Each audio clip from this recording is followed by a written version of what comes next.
Sing another song. It's a new one, but it's really short and sweet and fun.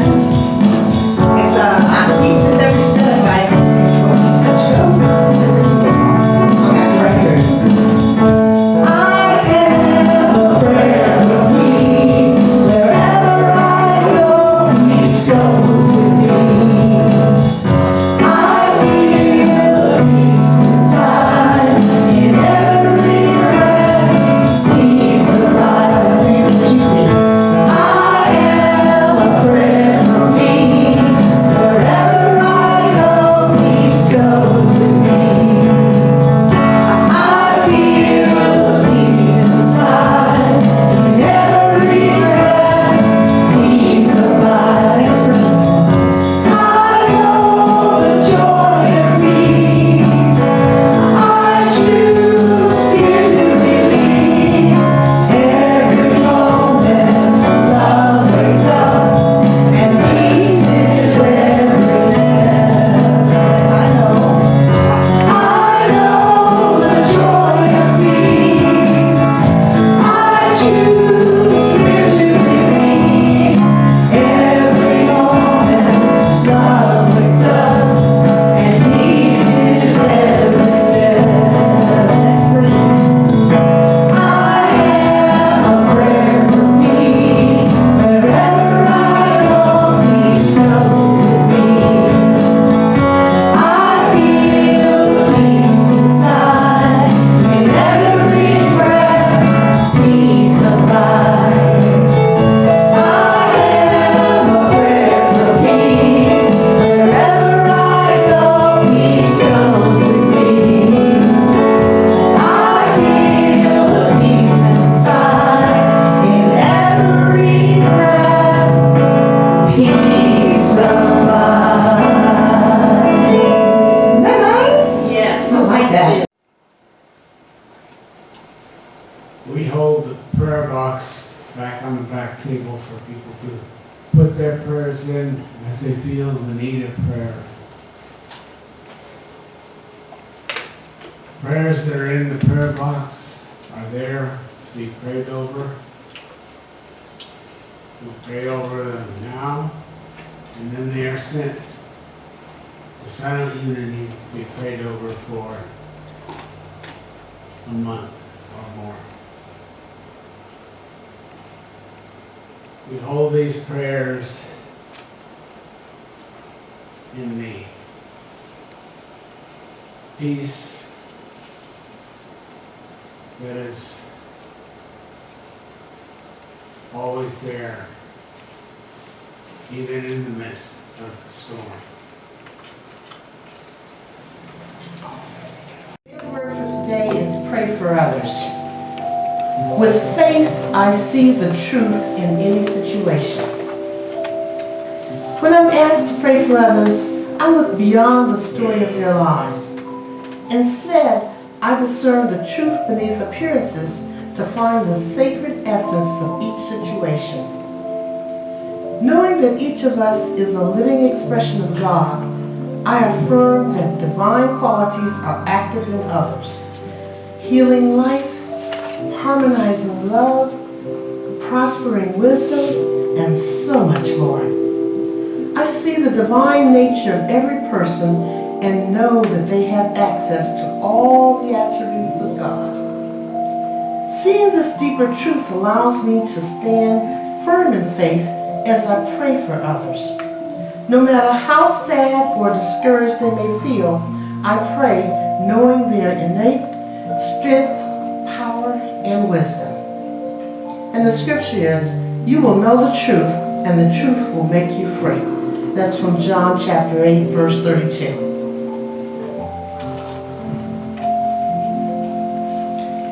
And please now, after that, say our Lord's Prayer with me.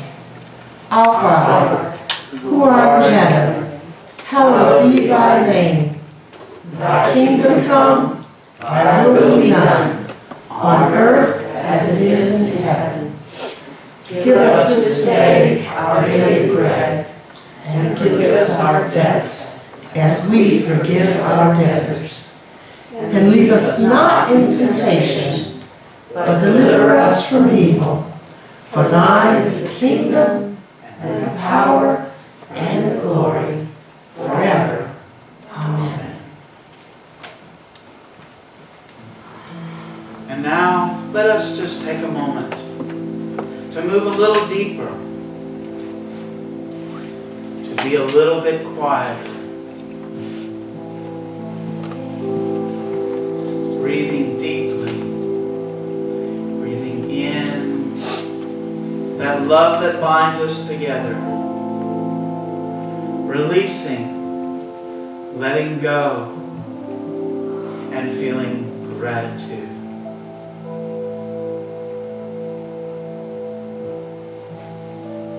Breathing in,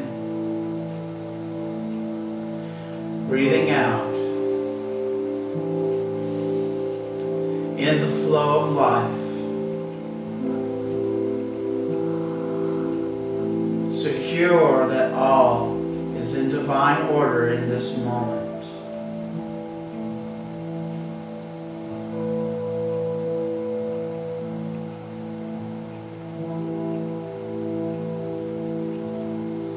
In your mind's eye this morning, picture a cloud of light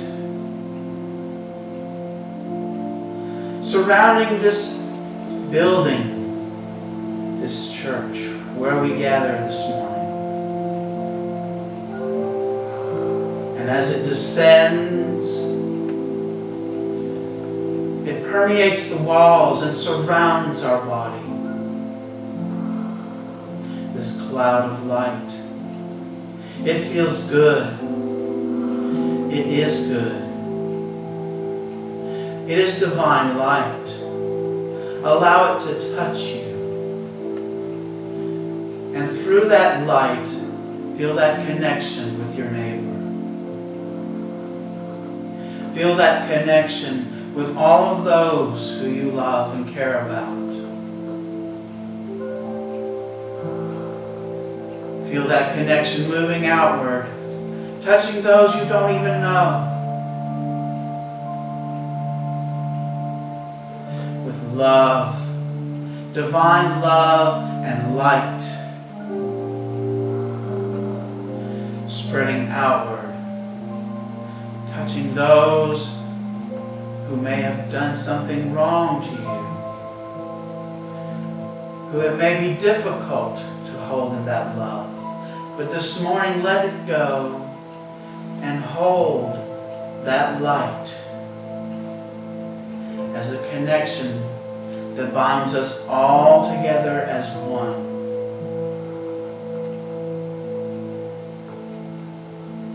And now allow that light, that cloud of light to flow through you. And as you picture it entering through your feet, let it move up your legs, touching each cell as it goes, releasing the tension,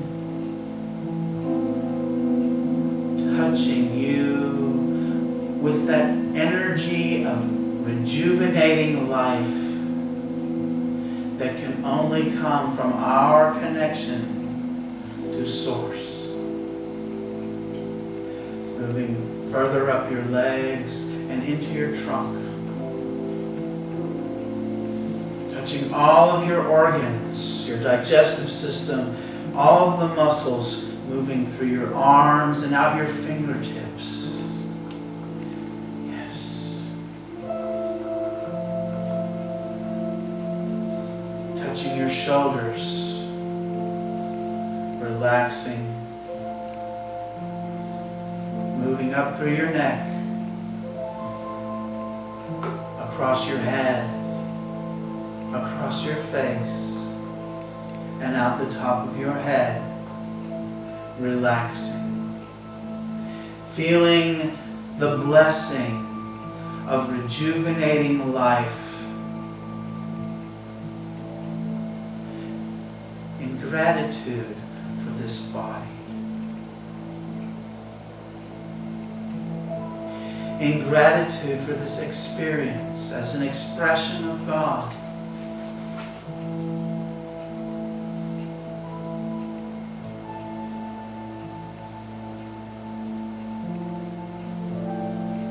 moving deeper, closer to that stillness.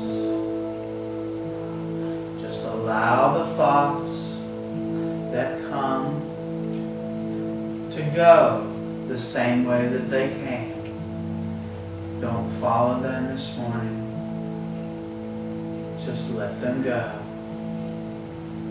as we find that stillness and that silence.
Now from that silent place,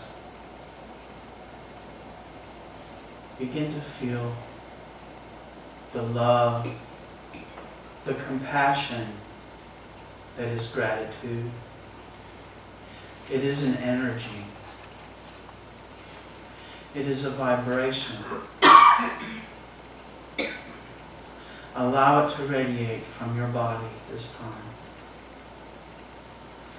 Feel it vibrating towards you from your neighbor. Gratitude. Not for any one thing. Just an experience of needing nothing else.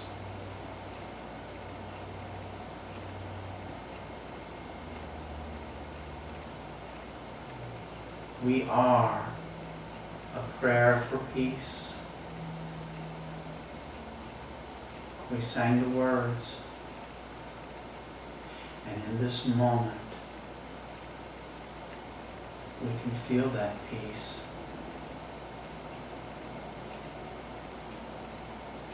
Gently now, open your eyes and enjoy this presence.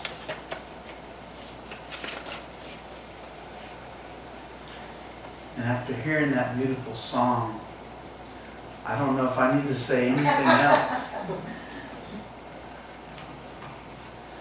But we're going to talk this morning about peace and about being a peacemaker.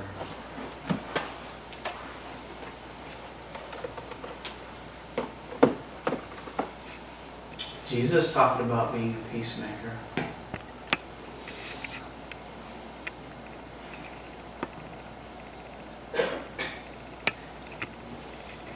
There's lots of different ways that people approach peace.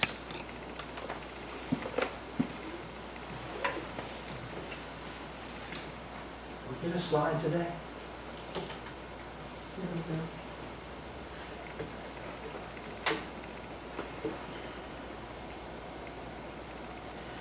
So one of those ways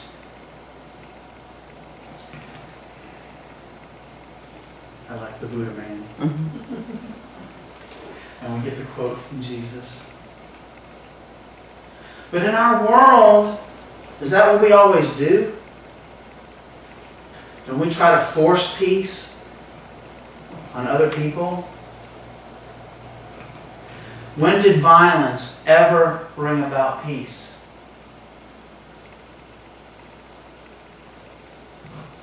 We send in peacekeeping troops. And what do? Do they really bring peace?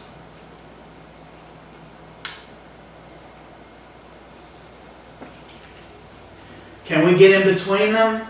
Stop the fighting? You know, I love dogs. I really do. I was always known when I was little, I could come up to any dog and they would say, "Oh, that's a mean dog. You can't pet that dog." And I would defy that. I would go up to a dog on a chain that bites people and I could pet that dog. And I was always very kind of proud of that. That they would feel, you know, now I say they've got that peace coming off of me. But you know, one time I got bit by a dog. And that was when I was getting in between two dogs that were fighting. That's the only time I ever was bit by a dog. What about treaties? Do treaties bring peace? We've been making peace treaties as long as we've had writing. And probably even before that, we just don't have proof of it. Have they ever brought us peace?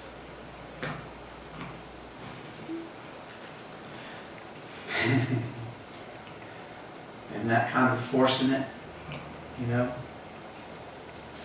So, treaties don't really bring us peace. But this morning we want to talk about being a peacemaker. Peacemaker is really just two words that are put together. Peace and maker.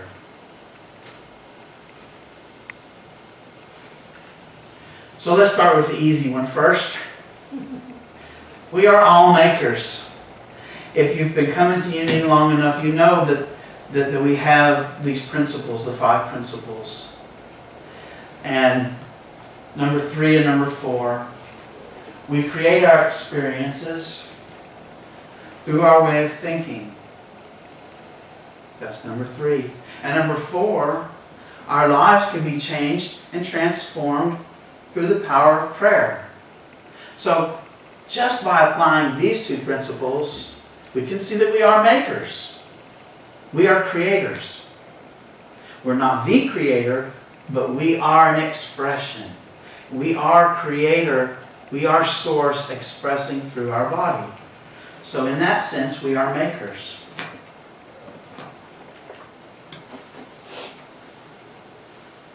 So let's look at peace. So I went to Webster's dictionary to see what our society says about peace.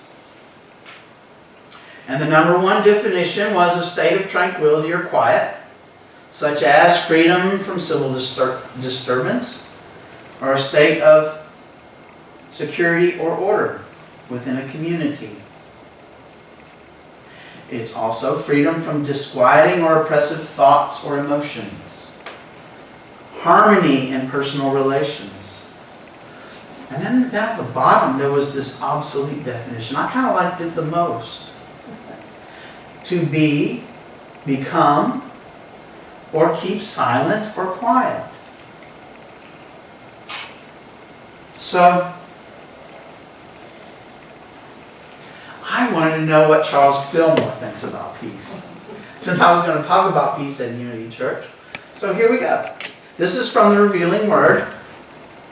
Peace is harmony and tranquility derived from awareness of the Christ consciousness.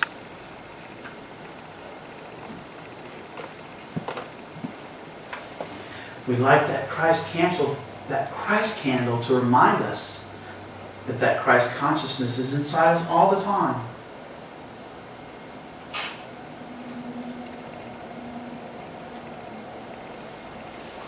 So I've been reading a book lately called The Art of Spiritual Peacemaking. And it's really the inspiration for this whole talk. And if we really want to bring peace to this world, we have to be peace.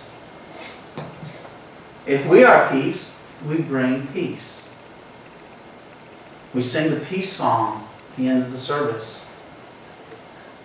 Peace starts with me. Let there be peace on earth, and let it begin with me.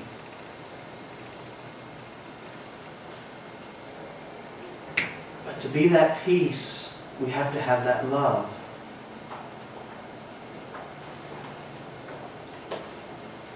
There's only one power, the good, love. These are words we use to talk about that one power. Not that God has love, but God is love.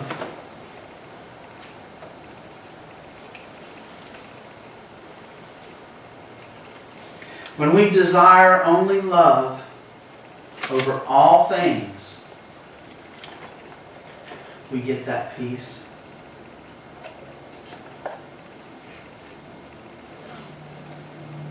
We seek that peace that is so all peaceful that we can't even comprehend it.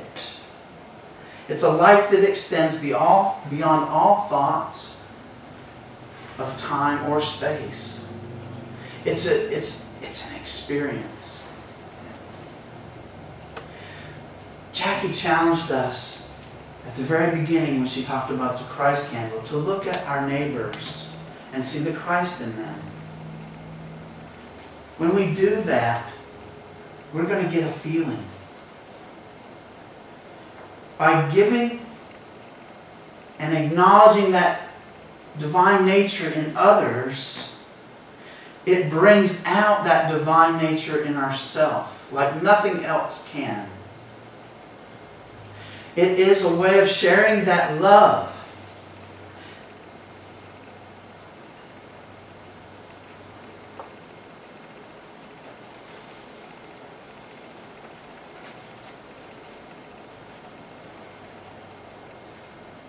It's difficult to find words.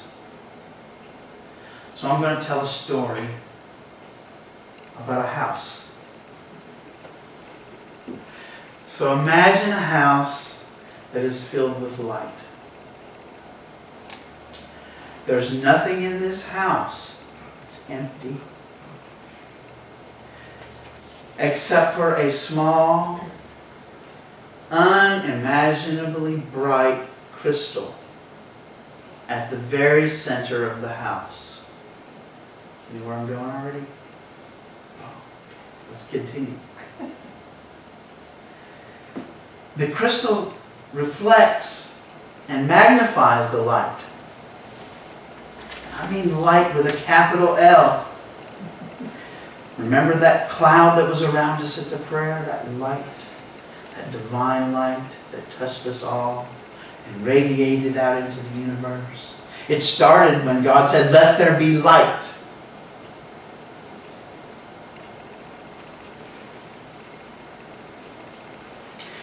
The room that we're in this house needs nothing, even though there's nothing there. The light vibrates with an essence that is unseen. It's indescribable. You feel contentment in this light. Perfect joy. Then one day, you get a thought. It just ain't right to have this empty house. It's so calm and comfortable. I need a place to sit. So you get some chairs. You bring in some chairs, put some couches in every room. Okay, now maybe you know where I'm going. All right, and then the thought arises, gotta have a place to eat. So I'm going to get a table, put it in the house.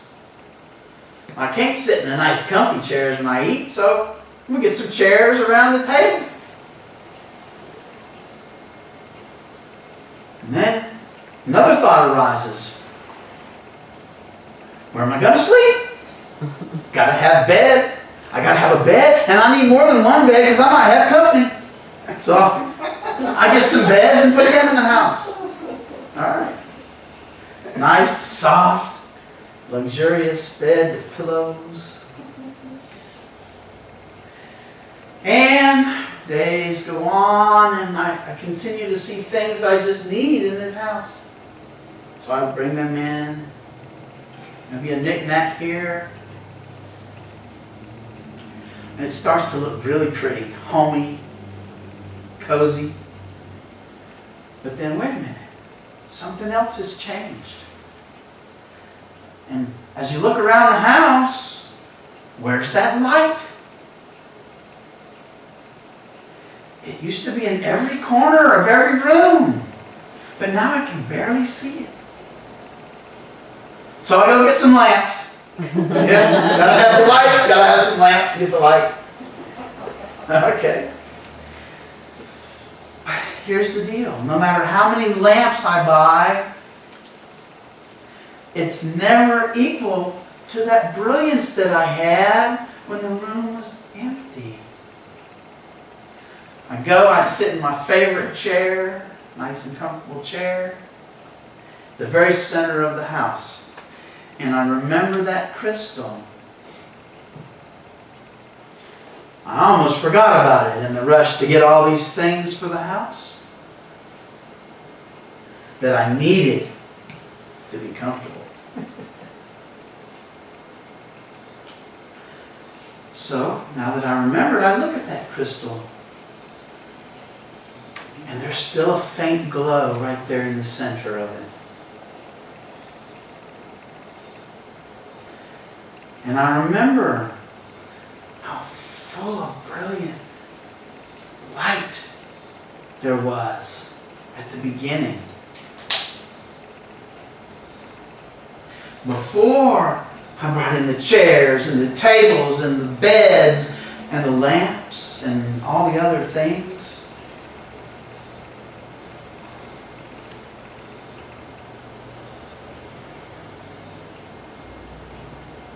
And who is this you that needed all these things to begin with?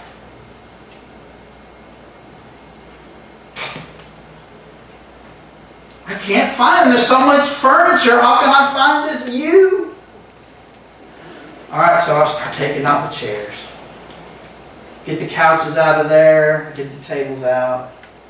Go upstairs. I get the beds out. Gone. All the lamps. Everything that I bought to go in the house is gone. And then I look around. And it truly is amazing. The light is back. And here I am, standing right where I started. All the furniture that blocked the light from the crystal is gone. And the whole house vibrates with life. And you vibrate with life. And you know that you are the crystal and the light and the house and that you that had to be comfortable.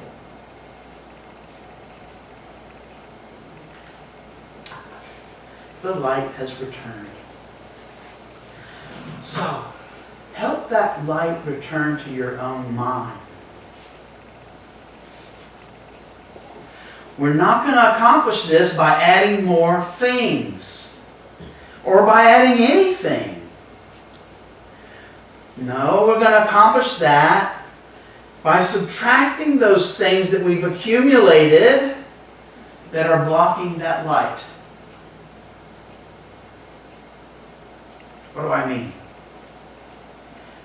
What do I mean? When I was a child, I was just born into this world, didn't even have language yet.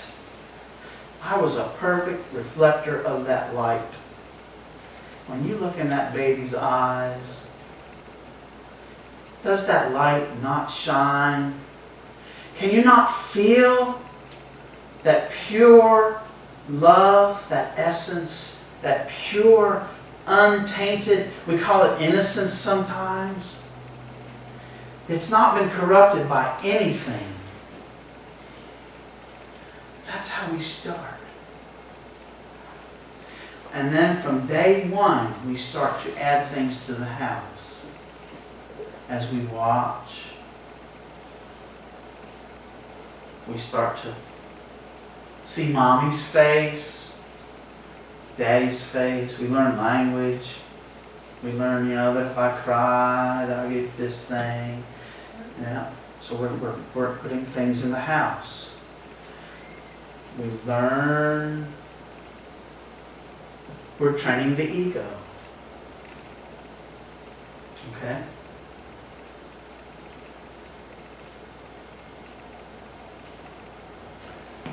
So let's think back about that crystal. When we were first born, we had the empty house. That crystal is your awakened soul. When you were born, you had it. You still have it. We've always had it. It never went away. It never left us.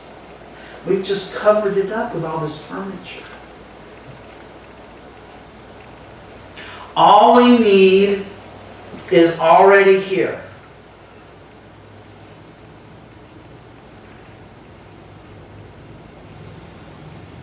And who is this you that's been doing all this seeking and buying the furniture?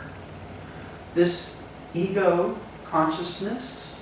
Does it really even exist? Maybe in this moment, but later on it's not there. So does it really have a being other than what we give it?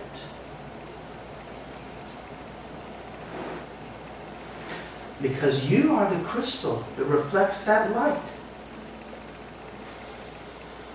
That light is full within this crystal, fully contained and fully realized.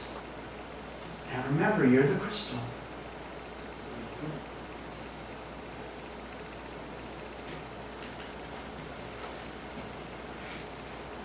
And you cannot change. That you is absolute. It doesn't matter how many furnitures you bring in. It doesn't matter what goes on with the weather, with other people in your life. That part of you that is that crystal never changes. Oops. Forgot I had the microphone on for a minute. So play with that idea. Does that mean we can't enjoy the world? No. This is our playpen. As long as we don't become attached to these things, they're there for us to enjoy. To learn from, but also to enjoy. Play with that idea, but don't get too clingy with it. Remember the crystal.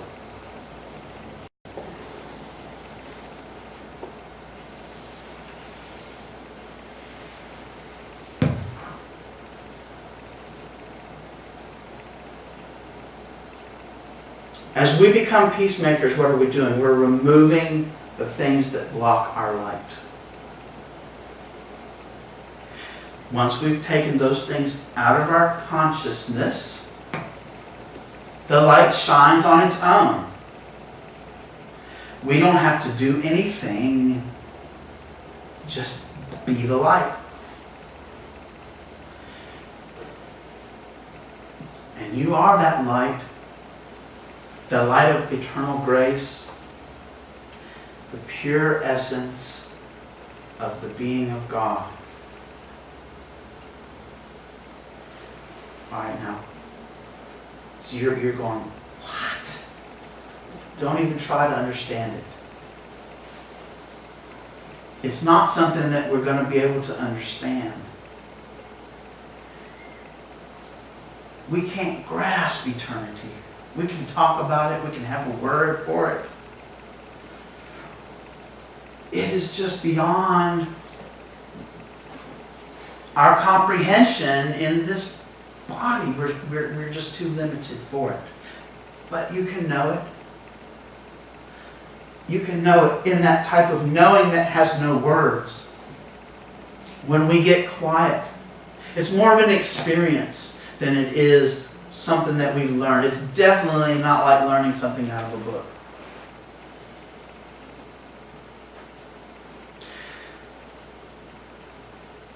But if we understand that it's true right now, it becomes fully revealed to us. Revealed to us. And it's true even if you're not aware of it.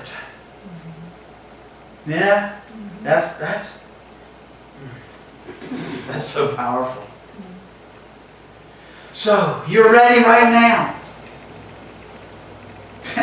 We don't have to go through a course. We don't have to go to boot camp. We don't have to put ourselves through that. We're ready right now. It's already here.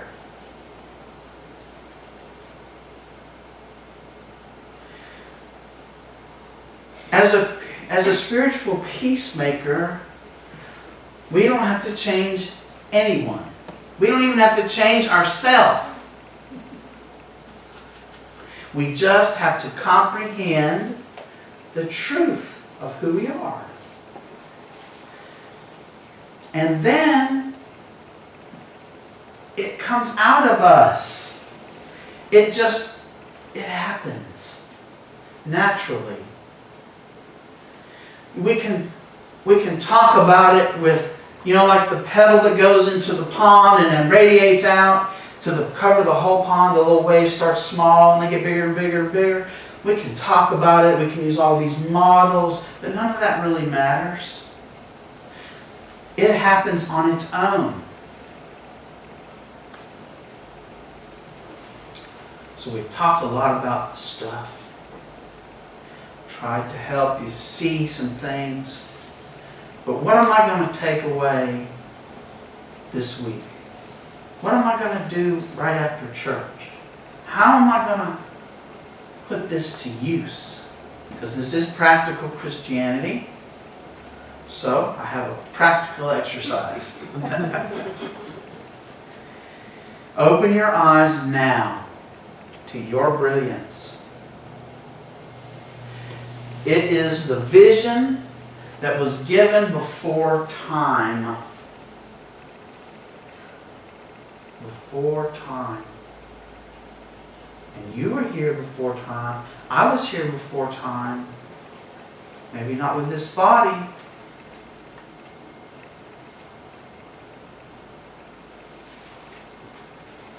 This is the moment when you can choose to see the Christ mind reflected everywhere. Jackie already gave us the exercise, right? To see that Christ in everyone. So this little affirmation is just something to help. Jesus, in Hebrew, is Yeshua. Yeshua, 2 syllables. Yesh. Sounds a lot like yes, doesn't it? I like that. Yes. Yes. Yesh. Translate directly, if you take a direct translation, it's being.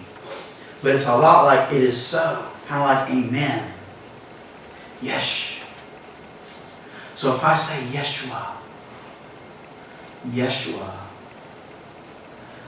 Yeshua, what does it do? It changes my thought. It invokes that Christ within. Chant it over and over this week. You can do it aloud when you're alone. I encourage you when you're not alone, you can do it internally. It's probably best, but you can do it aloud. It calls to the Christ in you to awaken. So as you call on that name, allow that Christ within to awaken. And I told you most of this talk was inspired by a book that I've been studying by James F. Twyman. He's a peace troubadour. How about that? That's what he calls himself. I'll tell you just really quickly a little bit about him because I've read like 3 of his books in the last month. Since I found him, I just am amazed. When he was 18, he became a Franciscan monk. He only stayed there for 2 years. He left the order. He studied the Course in Miracles and lived in a community that practiced the Course in Miracles. He was called to go to Bosnia during the 90s. Remember the the Bosnian War, where Serbia was trying to establish their dominance over all of the nations that came out of the former Yugoslavia. He, under very extreme conditions of risking his life, really, because this was a country at war, he sang a peace concert there. Yeah, he went to Sarajevo. There was death threats made upon his being while he was there. He sang his concert, though. This book was revealed to him in kind of the same way that Course in Miracles was revealed to its author. So it's really Spirit speaking through him, and that's how it's written. It's written in the voice of Spirit, not in the voice of James. So I don't want to get too much on the book. What's important? Call to the Christ that's in you, and it will awaken.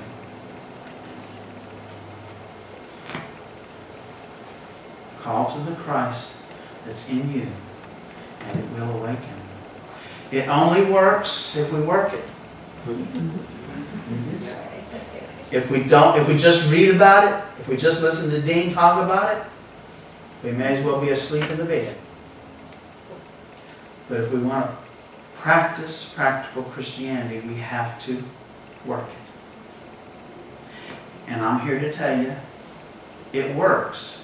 It's been amazing how I've seen, how I've felt when I do this. I've been doing it a long time. But I found that when I came together with you folks here, my spiritual growth just blossomed out huge. It's that support we have from each other,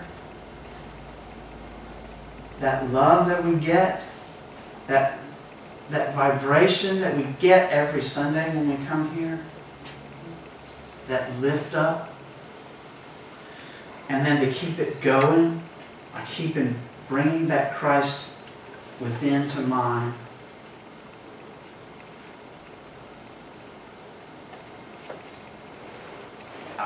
It's one of those feelings that you just don't have words for, you know? And it happens, and I'm sure you felt it. Maybe it was just for a little bit of time. Maybe it's been for a lot of time. Maybe it's been several times. Maybe it's just been once. And maybe you don't remember it. Maybe you didn't realize that it happened, but it happens. And it works if you work it. So I'm encouraging you, just like Jackie said, see that Christ in everyone you meet. At 3 o'clock in the afternoon at work, when you're tired and maybe a little cranky, that's a really good time to do it. Let that crankiness be a reminder to do it.